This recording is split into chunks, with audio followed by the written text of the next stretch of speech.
স্বাগত ডিবিসি সংবাদে, আপনাদের সাথে আছি সুরভি আলম তরুণী। আগামী জুলাই আগস্টের মধ্যে জাতীয় নির্বাচন চায় বিএনপি, অন্যথায় বাড়বে রাজনৈতিক ও অর্থনৈতিক সংকট। কথা বলেছেন বিএনপি মহাসচিব মির্জা ফখরুল ইসলাম আলমগীর। জানান, জাতীয় নির্বাচনের আগে স্থানীয় নির্বাচন চায় না তার দল। বিএনপি ক্ষমতায় গেলে স্বৈরাচারের বিচার অগ্রাধিকার পাবে বলেও জানান মির্জা ফখরুল। অন্তর্বর্তী সরকার দায়িত্ব নেওয়ার পর থেকে প্রয়োজনীয় সংস্কার শেষে দ্রুত জাতীয় নির্বাচন আয়োজনের দাবি জানিয়ে আসছে বিএনপি। সোমবার দলের নীতি নির্ধারণী পর্ষদ জাতীয় নির্বাহী কমিটির বৈঠকে এ নিয়ে আলোচনা হয়। মঙ্গলবার গুলশানে বিএনপি চেয়ারপারসনের কার্যালয়ে সংবাদ সম্মেলনে বিস্তারিত তুলে ধরেন দলের মহাসচিব। বলেন, যুগপৎ আন্দোলনে থাকা সবাই দ্রুত নির্বাচনের পক্ষে। এই বছরই মাঝামাঝি সময়, অর্থাৎ আপনার জুলাই আগস্ট মধ্যেই নির্বাচন সম্ভব। এবং আমরা এই কারণেই আমরা সরকারকে আহ্বান জানাচ্ছি, নির্বাচন কমিশনকে আহ্বান জানাচ্ছি এবং রাজনৈতিক দলগুলির প্রতি আহ্বান জানাচ্ছি যে দেশের বৃহত্তর স্বার্থে এই বছরের মাঝামাঝি সময় নির্বাচন অনুষ্ঠানের জন্য আমরা ব্যবস্থা নিতে পারি। জাতীয় সংসদ নির্বাচনের পূর্বে স্থানীয় সরকার নির্বাচনের কোনো প্রশ্নই ওঠে না। তিনি বলেন, তড়িঘড়ি করে স্বৈরাচারের বিচার করলে তা প্রশ্নবিদ্ধ হতে পারে। রাজনৈতিক সরকার এলেও এর বিচার করবে। কথা বলেন জুলাই আগস্ট বিপ্লবের ঘোষণাপত্র নিয়েও। আমরা একটা ঘোষণার খসড়াপত্র পেয়েছি এবং উনি আমাদেরকে অনুরোধ করেছেন যে এই বিষয়ে আমাদের মতামত জানার জন্য। বিষয়টা এত বেশি আপনার সংবেদনশীল এবং গুরুত্বপূর্ণ যেটা ওই একদিনের নোটিশে এটাকে করা সম্ভব না। আমরা এই বিষয়ে আলোচনা করেছি, আমরা আরো আলোচনা করছি।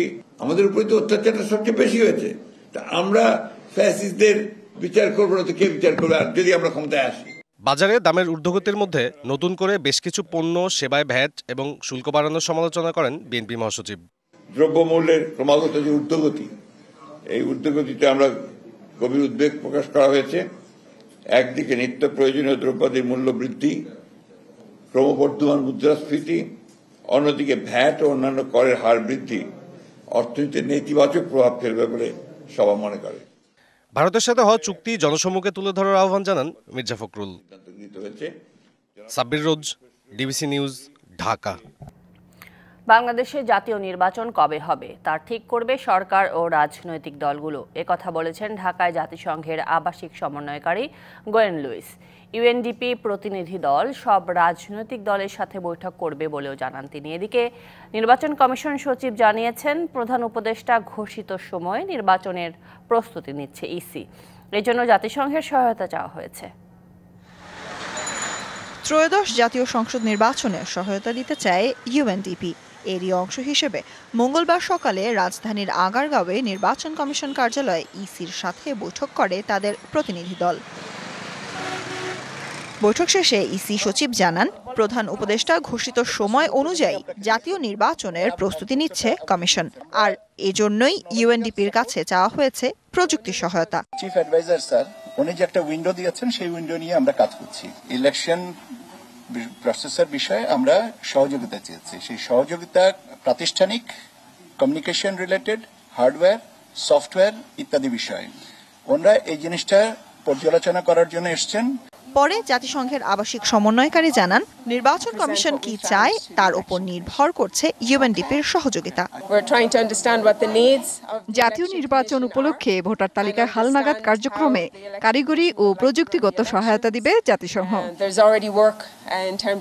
বিকেলে পররাষ্ট্র সচিব এম জসিমউদ্দিনের সাথে বৈঠক করেন জাতিসংঘের আবাসিক সমন্বয়কারী। পরে সাংবাদিকদের মুখোমুখি হন তিনি। নির্বাচন কবে হবে সেটা সরকার ও রাজনৈতিক দল ঠিক করবে। আমরা সময়সীমা নিয়ে কিছু বলতে চাই না, আমরা শুধু জাতীয় নির্বাচন নিয়েই কাজ করছি। নির্বাচনের সহায়তার বিষয়ে বিভিন্ন অংশীজনদের সাথে বৈঠক করতে জাতিসংঘ প্রতিনিধি দলটি বুধবার যাবে চট্টগ্রাম। ফিরে এসে 10 দিন পর প্রতিবেদন দেবে নির্বাচন কমিশনারকে। Sultana Swarna, DBC news, Dhaka. যেসব টকশোজীবী ও বুদ্ধিজীবী আওয়ামী লীগের মানবাধিকারের জন্য সরব হয়েছেন, তারাই এতদিন ফ্যাসিবাদকে পৃষ্ঠপোষকতা দিয়েছেন।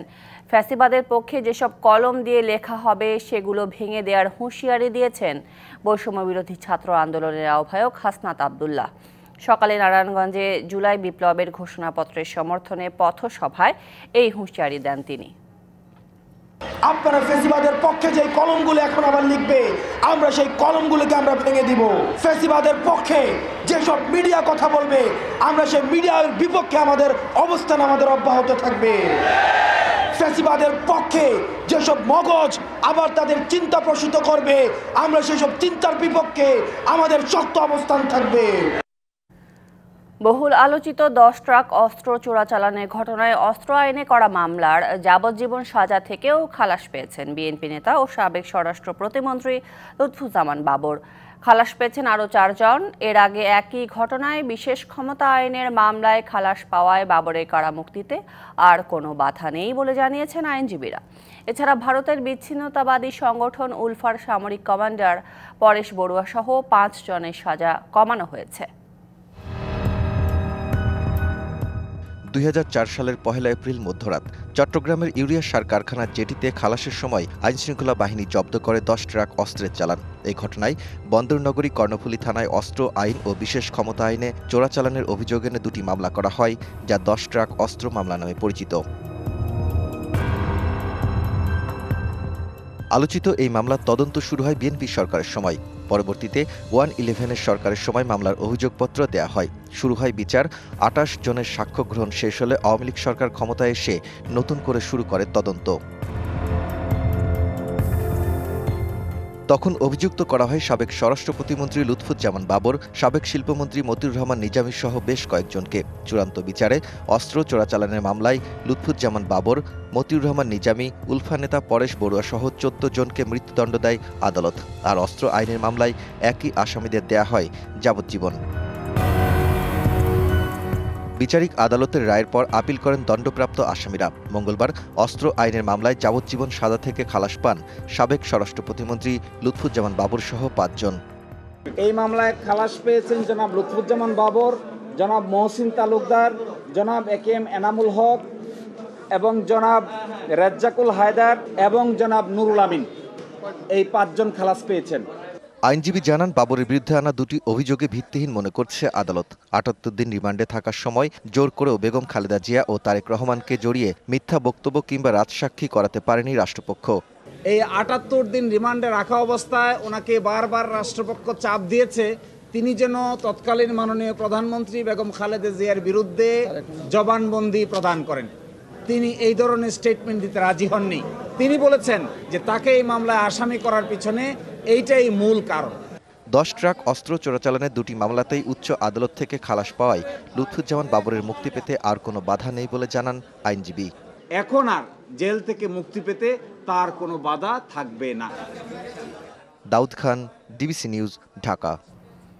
অন্যদিকে 22 বছর পর মডেল ও অভিনেত্রী তানিয়া মাহবুব তিন্নি হত্যা মামলার একমাত্র আসামি সাবেক ছাত্রনেতা ও বরিশাল 2 আসনের সাবেক সংসদ সদস্য গোলাম ফারুক কভিকে খালাস দিয়েছে আদালত। ঢাকার দ্বিতীয় অতিরিক্ত জেলা ও দায়রা জজ শাহিনুর আক্তার এ রায় ঘোষণা করেন। তবে রায় ঘোষণার সময় ছিলেন না তিন্নির পরিবারের কেউ। রাষ্ট্রপক্ষের অতিরিক্ত পিপি সৈয়দ আবু জাফর রিজভী বলেন, রায়ে ন্যায় বিচার পাওয়া যায়নি।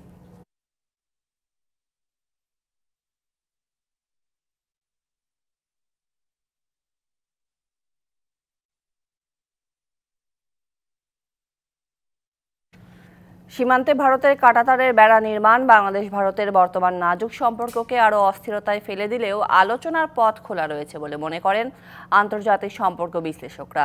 2 দেশের বিশেষজ্ঞরা বলছেন, গত 5 দিনের ঘটনা দিয়েই 2 দেশের সম্পর্ককে নতুন করে বিচার করা যাবে না।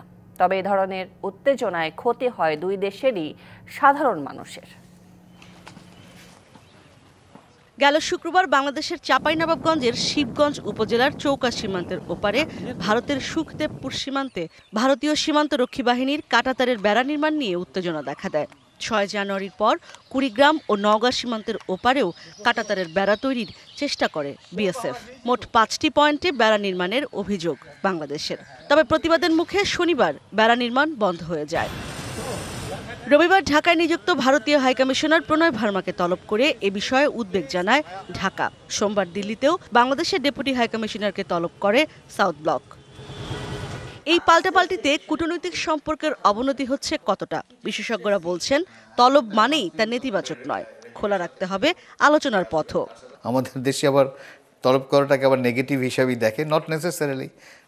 কারণ এমনিতেই তো সাক্ষাৎ হয়, তখন তলব হয় না বলে হয়তো মনে হচ্ছে যে, কিন্তু সাক্ষাৎ হয় তখন তো অনেক কিছু নিয়ে আলোচনা করা হয়। তো এই জায়গায় আমার মনে হয় দুই দেশেই স্বাভাবিকভাবে চেষ্টা করছে সমস্যাটা যেন না বাড়ে। তবে এ ধরনের ঘটনায় তিক্ততা বাড়ে দুদেশের জনগণের মধ্যে, যা উদ্বেগের।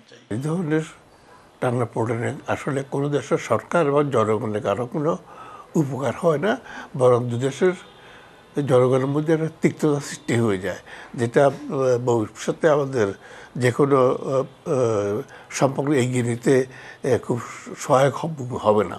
ভারতের কূটনৈতিক বিশ্লেষকরা বলছেন দুদেশকেই দায়িত্বশীল আচরণ করতে হবে। আজকের ডেটে যে কোনো রকম কনফ্লিক্টকে চেষ্টা করা হয় ডায়ালগের মাধ্যমে সলভ করে।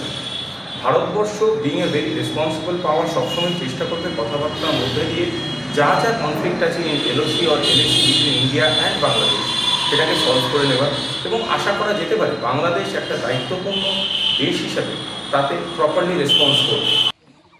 এদিকে সীমান্তে আপাত উত্তেজনা কমলেও এখনও রয়েছে থমথমে পরিস্থিতি।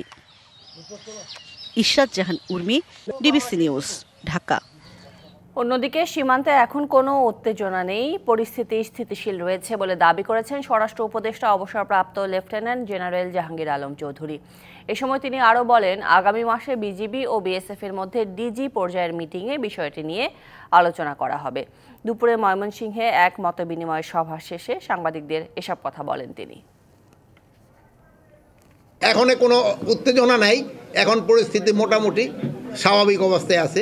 এখন তারাও আর কাঁটাতারে বেড়া নির্মাণ করতেছে না, এখন একটা অবস্থায় আছে, স্থিতি অবস্থায় আছে। প্লাস আমরাও বলছি যে আগামী মাসে বিজিবি এবং বিএসএফ এর ডিজি পর্যায়ে একটা মিটিং আছে, ওই মিটিংয়ে এইগুলি আলোচনা হবে। দুদকের করা মামলায় সাবেক ডেপুটি গভর্নর শীতাংশু কুমার চৌধুরীকে কারাগারে পাঠিয়েছে আদালত। বিকেলে রাজধানীর সেগুনবাগিচা থেকে তাকে গ্রেপ্তার করে দুদকের একটি টিম। এর আগে 23শে ডিসেম্বর এসকে সুরের বিরুদ্ধে মামলা করে সংস্থাটি। এ মামলায় অন্য আসামিরা হলেন এসকে সুরের স্ত্রী সুপর্ণা সুর চৌধুরী, মেয়ে নন্দিতা সুর চৌধুরী। সম্পদ বিবরণী নোটিশের জবাব না দেয়ায় সুর সহ পরিবারের বিরুদ্ধে নন সাবমিশন মামলা করা হয়। পিকে হালদারের আর্থিক কেলেঙ্কারিতে নাম আসায় 2022 সালে এসকে সুরের বিরুদ্ধে অনুসন্ধান শুরু করে দুদক। ওই বছরের মার্চে তাকে দুদকে তলব করা হয়। এরই ধারাবাহিকতায় গত বছরের আগস্টে এসকে সুর ও তার পরিবারের ব্যাংক লেনদেনের তথ্য চেয়ে ব্যাংক ও আর্থিক প্রতিষ্ঠানে চিঠি দেয় দুদক। অর্থবছরের মাঝপথে কর বাড়ানোর অনৈতিক সিদ্ধান্ত থেকে সরকারকে অবিলম্বে সরে আসার দাবি জানিয়েছে এফবিসিসিআই এর বৈষম্য বিরোধী সংস্কার পরিষদ। ব্যবসায়ীদের অভিযোগ, সরকার আইএমএফ এর সঙ্গে দর কষাকষি না করতে পেরে সেই ব্যর্থতার বোঝা চাপাচ্ছে জনগণের উপর। তাদের আশঙ্কা, ব্যাংক ঋণের সুদ না কমালে কোনো ব্যবসা টিকে থাকতে পারবে না। আইএমএফ ঋণের আশায় অর্থ বছরের মাঝামাঝি প্রায় শতাধিক পণ্য ও সেবার শুল্ক বাড়িয়েছে সরকার। এতে বেড়েছে এসবের দাম। ব্যবসায়ীরা বলছেন, সরকারের এমন অনৈতিক সিদ্ধান্তে অর্থনীতি আরও ঝুঁকিতে পড়বে। মঙ্গলবার জাতীয় প্রেস ক্লাবে এক সংবাদ সম্মেলনের আয়োজন করে এফবিসিসিআই এর বৈষম্য বিরোধী সংস্কার পরিষদ। কর বাড়ানোর এমন স্বেচ্ছাচারী সিদ্ধান্ত অবিলম্বে প্রত্যাহার করে ব্যবসায়ীদের সঙ্গে আলোচনায় বসার দাবি জানানো হয়। এবং সম্পূরক শুল্ক বৃদ্ধি করার আমরা প্রতিবাদ জানাচ্ছি। আমরা মনে করি অর্থবছরের মাঝামাঝি সময়ে এই ধরনের সিদ্ধান্ত অর্থনীতির জন্য আত্মঘাতী হবে এবং এটা বিনিয়োগকে নিরুৎসাহিত করবে। ব্যবসায়ীদের অভিযোগ, সরকার আইএমএফ এর সঙ্গে দর কষাকষিতে ব্যর্থতার দায়ে জনগণের ওপর চাপাচ্ছে। 16% সুদ দিয়ে কোনো ব্যবসা টিকে থাকতে পারে না বলেও মন্তব্য তাদের। এখন আইএমএফ এর সাথে নেগোসিয়েশন করতে সরকার ব্যর্থ হয়ে যদি আমাদের উপর কর চাপায়, এটা আমাদের দায়িত্ব না। প্রতিবেশী দেশ ভারতের সাথে, ভিয়েতনামের সাথে আমরা প্রতিযোগিতা টিকতে পারবো না। অর্থনীতি ধ্বংসকারীদের রাষ্ট্রদ্রোহিতার অপরাধে বিচারের আওতায় আনার দাবিও জানান ব্যবসায়ীরা। আরও বলেন, প্রয়োজনে বিশেষ সুবিধা দিয়ে পাচার হওয়া টাকা ফেরত আনতে হবে। আমাদের গোটা দেশের ব্যবসায়ীদের মুখে চুল খালি রেখেছে কতিপয় ব্যক্তি, যারা দানব, যাদেরকে অলিগার্ড বলা হয়, তারা রাষ্ট্রীয় পৃষ্ঠপোষকতার ইতিহাসের নিকৃষ্টতম কাজ করেছে, যার মূল্য দিচ্ছে আজকে জনগণ। কারণ যে লক্ষাধিক কোটি টাকা পাচার হয়েছে, সে তো পূরণ করতে হবে। সে পূরণ আমি আপনি রিক্সা চালক, শ্রমিক, কৃষক সবাইকে দিতে হচ্ছে। করের বোঝা কমানোর দাবিতে বৃহস্পতিবার সারা দেশে প্রেস ক্লাব ও ঢাকা জাতীয় রাজস্ব বোর্ডের সামনে অবস্থান কর্মসূচির ঘোষণাও দেওয়া হয়। Sultana Swarna, DBC news, Dhaka. Server জটিলতায় গত এক সপ্তাহ ধরে ভোগান্তি ও উৎকণ্ঠায় রয়েছেন সঞ্চয়পত্রের গ্রাহকরা। তুলতে পারছেন না টাকা, জমা দিতে পারছেন না প্রয়োজনীয় কাগজপত্র। সঞ্চয়পত্র অধিদপ্তর আশা করছে বুধবার নাগাদ সার্ভার জটিলতা কেটে যাবে। এদিকে সঞ্চয়পত্রে সুদের হার বৃদ্ধির প্রজ্ঞাপন হতে পারে 2-1 দিনের মধ্যে। প্রতিষ্ঠানটির কর্মকর্তারা বলছেন, প্রজ্ঞাপনের দিকে চেয়ে আছেন অনেক গ্রাহক। সুদের হার বাড়লে সঞ্চয়পত্র বিক্রি হিড়িক পড়বে। উচ্চ মূল্যস্ফীতির বাজারে কম আয়ের মানুষের জীবন চালানোই এখন দায়। তাই নিরাপদ বিনিয়োগ ও নিশ্চিত লাভের আশায় বহু মানুষের কাছে সঞ্চয়পত্র একটি আর্থিক নিরাপত্তার নাম। সঞ্চয়পত্রের সুদে চলে বহু মানুষের সংসার খরচ। তবে এসব মানুষের কপালে পড়েছে চিন্তার ভাঁজ। গত 6 জানুয়ারি থেকে সার্ভার জটিলতায় টাকা তোলা বা কাগজ জমা দিতে পারছেন না গ্রাহক। ফাইল জমা দিতেছি, বলে আপা আমাদের সার্ভারের সমস্যা, যেদিন সার্ভার সমস্যা মিটবে সেদিন হবে। তো প্রায় 1 সপ্তাহ ওয়েট করলাম, জমা দিয়ে গেলাম। এখন একটা টেনশনে আছি। প্রতি মাসে মাসে একটা ভালো অ্যামাউন্ট পাওয়া যেত, যেটা দিয়ে বাচ্চাদের লেখাপড়া, ওর চিকিৎসা এগুলি বহন করতে পারতো। আর অনেক সুবিধা। তবে সঞ্চয়পত্র অধিদপ্তরের কর্মকর্তারা আশ্বাস দিচ্ছেন বুধবার নাগাদ স্বাভাবিক হবে সার্ভার।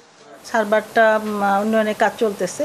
এটি অর্থ মন্ত্রণালয়ের একটি প্রজেক্ট, আমাদের অটোমেশনের কাজগুলি করে থাকে SPFMS, এবং তাদের সাথে আলোচনা হয়েছে। তারা অ্যাসুরেন্স দিয়েছে যে আগামীকালের মধ্যে এটি সম্পন্ন করতে পারবে। জাতীয় সঞ্চয়পত্র অধিদপ্তরের আওতায় পরিচালিত সঞ্চয় কর্মসূচিগুলোর মুনাফার হার বাড়ানোর উদ্যোগ নিয়েছে সরকার। সঞ্চয়পত্রের মুনাফার হার বাড়ানোর সুপারিশ করে সম্প্রতি অর্থ মন্ত্রণালয় থেকে অভ্যন্তরীণ সম্পদ বিভাগে একটি সুপারিশ পাঠানো হয়েছে, যেখানে স্কিমের ধরন অনুযায়ী নতুন মুনাফার হার 12.25% থেকে 12.55% পর্যন্ত বাড়তে পারে। বর্তমানে যা 9.35% থেকে 11.76% মধ্যে রয়েছে। সঞ্চয়পত্রে সুদের হার বৃদ্ধির খবরে অনেকে আশায় বুক বেঁধেছেন। তাই প্রতিনিয়তই খবর নিচ্ছেন চূড়ান্ত প্রজ্ঞাপনের। আমরা এখনো কোনো গ্যাজেট পাই নাই, নিশ্চিত করে বলতে পারতেছি না যে আসলে কি পরিমাণ বাড়তেছে বা কতটুকু বাড়তেছে। এই জন্য ওনারা অনেকে ওয়েট করে আছেন, তবে অনেকেই আসতেছেন। এই খবরটা শুনে অনেকে আগ্রহ প্রকাশ করতেছেন রাখার জন্য। সঞ্চয়পত্র অধিদপ্তর অবশ্য বলছে, বর্তমানে সরকারি ট্রেজারি বন্ডের তুলনায় সঞ্চয়পত্রের সুদের হার কম রয়েছে। তাই সরকারি ট্রেজারি বন্ডের সাথে সমন্বয় করে নির্ধারণ করা হবে সঞ্চয়পত্রের সুদের হার। মেহের মনি, ডিবিসি নিউজ, ঢাকা। ডিবিসি সংবাদে নিচ্ছে একটি বিরতির সঙ্গেই থাকুন। স্বাগত আরও একবার ডিবিসি সংবাদে। আগামী বৃহস্পতিবার সব রাজনৈতিক দল ও অংশীজনদের নিয়ে সর্বদলীয় বৈঠকে চূড়ান্ত হবে জুলাই বিপ্লবের ঘোষণাপত্র। সেদিনই স্পষ্ট হবে কবে দেয়া হবে ঘোষণাপত্রটি। সন্ধ্যায় ফরেন সার্ভিস একাডেমিতে সংবাদ সম্মেলনে একথা জানিয়েছেন অন্তর্বর্তী সরকারের উপদেষ্টা মাহফুজ আলম। গত 15 দিন জুলাই ঘোষণাপত্র নিয়ে কাজ করেছেন জানিয়ে তিনি বলেন, শিক্ষার্থীদের ঘোষণাপত্রকে প্রাধান্য দিয়ে উপদেষ্টা পরিষদের পক্ষ থেকে একটা খসড়া প্রস্তুত করা হয়। এজন্য রাজনৈতিক দল বিএনপি, জামায়াত এবং বিভিন্ন নারী সংগঠন, শিক্ষক সংগঠন, শিক্ষার্থীদের সংগঠনের সঙ্গে কথা বলা হয়। 31শে ডিসেম্বর শিক্ষার্থীরা জুলাই বিপ্লবের ঘোষণাপত্র জারি করতে চেয়েছিল। এই ঘোষণাপত্র নিয়ে তখন রাজনৈতিক নানা আলোচনা সমালোচনা তৈরি হয়। পরে প্রধান উপদেষ্টার প্রেস সচিব জানিয়েছিলেন, অন্তর্বর্তী সরকারের পক্ষ থেকে জুলাই গণ অভ্যুত্থানের একটি ঘোষণাপত্র তৈরির উদ্যোগ নেওয়া হয়েছে। আগামী বৃহস্পতিবার আশা করি সবাই মিলে সর্বদলীয় একটি বৈঠক হবে। বৈঠকের স্থান এখন নির্ধারিত হয়নি, কিন্তু বৈঠকটি হবে এবং যাদের সাথে আমাদের যোগাযোগ হয়েছে ইতিমধ্যে রাজনৈতিক দল এবং বিভিন্ন পক্ষ, তাদের অলরেডি আমরা বলেছি বা তাদের কাছ থেকে এক ধরনের বক্তব্য পেয়েছি যে এইভাবে করা সম্ভব। এবং আশা করি আগামী পরশু বৃহস্পতিবার এই বৈঠকের ভিতর দিয়ে একটা ঐকমত্যের ভিত্তিতে একটি দলিল প্রণীত হবে এবং সেদিনেই আমরা কবে ঘোষণাপত্রটি জারি করব এবং সরকার কিভাবে ঘোষণাপত্রটি জারি করার ক্ষেত্রে ভূমিকা রাখবে তা স্পষ্ট হবে। এ পর্যায়ে মেরিল পেট্রোলিয়াম জেলি সৌজন্যে জানাবো শীতের গল্প।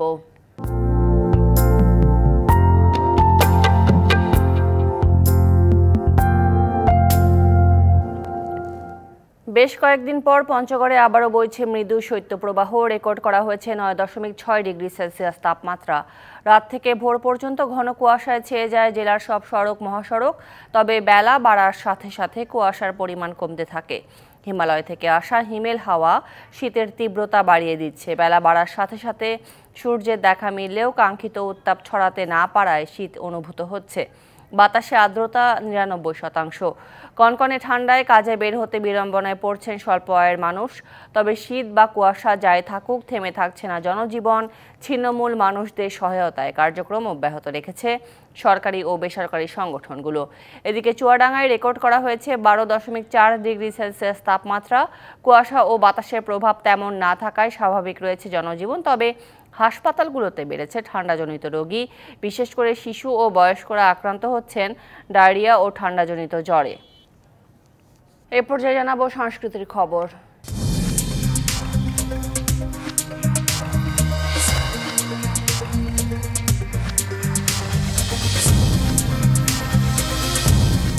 বিধিনিষেধের কারণে এবার সীমিত পরিসরে উদযাপিত হয়েছে পুরান ঢাকার 400 বছরের পুরনো উৎসব সাকরাইন। পৌষের বিদায় লগ্নে দিনভর ঘুড়ি ওড়ানো, শীতের পিঠার রস আস্বাদন আর সন্ধ্যায় আতশবাজির রঙিন আলোয় উদযাপিত হয় এই উৎসব। তবে নানা বিধিনিষেধে এবার কিছুটা ঢিলে ঢালা ছিল এই উৎসব। পুরান ঢাকার শাঁখারী বাজার, তাঁতিবাজার, লক্ষ্মীবাজার, সূত্রাপুর, গ্যান্ডারিয়া, লালবাগ ও এর আশেপাশের এলাকাগুলোতে চলছে সাকরাইনের উদযাপন। স্থানীয়দের পাশাপাশি উৎসবে অংশ নিয়েছেন বিভিন্ন এলাকার দর্শনার্থীরা। এদিকে পৌষ সংক্রান্তিতে ঢাকা বিশ্ববিদ্যালয় কেন্দ্রীয় খেলার মাঠে হয়ে গেল ঘুড়ি উৎসব। এতে যোগ দিতে পেরে উচ্ছ্বসিত নগরবাসী। Dhaka university students association of ঢাকার আয়োজনে বসে পৌষ মেলাও। ছিল পিঠাপুলি সহ নানা সব পণ্যের সমাহার। আকাশ জুড়ে রং বেরঙের ঘুড়ি। পৌষ মাসের শেষ দিনকে বিদায় জানাতেই ঢাকা বিশ্ববিদ্যালয়ের কেন্দ্রীয় খেলার মাঠ প্রাঙ্গণে এই উৎসব। বেলা বাড়ার সাথে সাথে বাড়ে ঘুড়ির সংখ্যা। ছোট বড় সবাই যোগ দেন এই আয়োজনে। ঘুড়ি উড়ানোর পাশাপাশি ছিল আনন্দ র্যালি, বসে পৌষ মেলা। পিঠা পুলি সহ বাহারি সব পণ্যের পসরা নিয়ে বসেন দোকানিরা। ছিল নাগরদোলায় চড়ার সুযোগও। পৌষ মেলাটা আমার কাছে খুবই ভালো লাগছে। সো প্রতি বছর যদি এরকম করে মেলাটা হয় আমার খুবই ভালো লাগবে। আগামী দিনে তারা আরো সুন্দর আনন্দমুখর একটা পরিবেশ তৈরি করে এই পৌষ সংক্রান্তি ইতিহাসকে ধরে রাখবে। পৌষ সংক্রান্তি বা সাকরাইন যেভাবেই বলা হোক, এই উৎসব নিয়ে ব্যাপক আগ্রহ পুরান ঢাকাবাসীর। এরকম খোলা মাঠ, স্টল, ঘুড়ি এরকম অ্যাভেলেবল আসলে কোথাও পাওয়া যায় না। তো আমি সোজা সকাল 8টা থেকে ক্লাস করছি, ক্লাস শেষে 1টার দিকে এসে আমি সোজা এখানে চলে এসেছি ঘুড়ি উড়াতে। একটা উৎসব আমেজ, সবাই একসাথে ঘুরে আনো, সেই আমেজটা দেখেও খুব ভালো লাগতেছে। বিভিন্ন এরিয়ায় ছোট ছোট জায়গায় ঘুড়ি উৎসব হয়, তো আমাদের অনেক ভালো লাগে। পুরান ঢাকার 100 বছরের পুরনো উৎসব পৌষ সংক্রান্তি বর্তমানে ঢাকার গণ্ডি পেরিয়ে পরিণত হয়েছে সার্বজনীন আনন্দ উৎসবে। ধর্মবর্ণ নির্বিশেষে সবার অংশগ্রহণের মাধ্যমে এই ধরনের উৎসব বাঙালির ইতিহাস এবং ঐতিহ্যকে আরও সমৃদ্ধ করবে বলে মনে করছেন আয়োজকরা। Manjuma Afroz Nilima, DBC news, Dhaka. সংবাদ এই ছিল এখনকার মতো। ডিবিসি নিউজের সংবাদগুলো পড়তে ভিজিট করুন dbcnews.tv আর ভিজিট করুন ডিবিসি নিউজের ফেসবুক পেজ এবং ইউটিউব চ্যানেল। সঙ্গেই থাকুন।